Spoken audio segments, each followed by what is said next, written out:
Ce jeudi, 2 hommes, décrits comme des connaissances de Pierre Palmade, ont été placés en garde à vue. Ils apparaissent tous deux dans des vidéos où l'humoriste visionnement présumément des images à caractère pédopornographique. Alors que l'un des 2 hommes a été remis en liberté ce samedi 25 février, l'autre va être présenté à un juge, comme le révèle Le Parisien.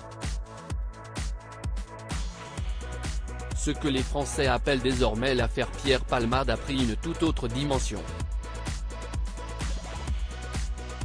L'opinion publique croyait d'abord à un simple accident de la route qui, aussi dramatique soit-il, il a fait 3 blessés graves et causé la mort d'un bébé à naître, n'avait rien d'hors du commun. Mais très vite, les premières investigations ont relevé une circonstance aggravante, l'humoriste de 54 ans était sous l'emprise de la cocaïne lorsqu'il a pris le volant. Cela faisait 24 heures qu'il faisait la fête à son domicile avec plusieurs jeunes gens dont 2, qui étaient à bord de son véhicule, ont pris la fuite après l'accident. Cette affaire a également entraîné l'ouverture d'une deuxième enquête, cette fois-ci pour détention d'images pédopornographiques. 2 hommes se sont en effet présentés aux policiers en accusant Pierre Palmade.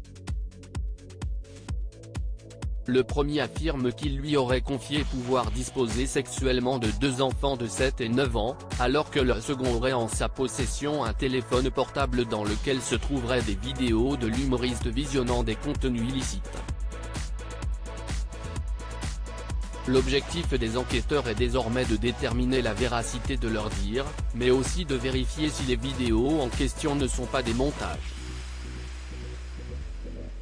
Un des 2 hommes a été remis en liberté alors que l'enquête se poursuit, 2 hommes ont été placés en garde à vue. Si l'un des 2, tous 2 sont décrits comme des connaissances de Pierre Palmade, a été remis en liberté ce samedi 25 février, comme le révèle Le Parisien. L'autre sera en revanche présenté à un juge d'instruction dans la journée en vue d'une possible mise en examen.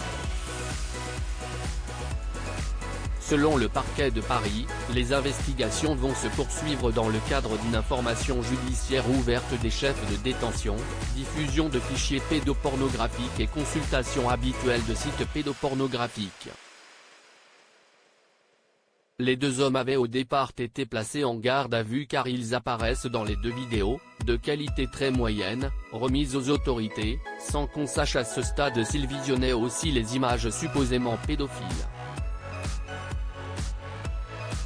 Il va sans dire que Pierre Palmade est innocent des faits dont il est accusé jusqu'à preuve du contraire.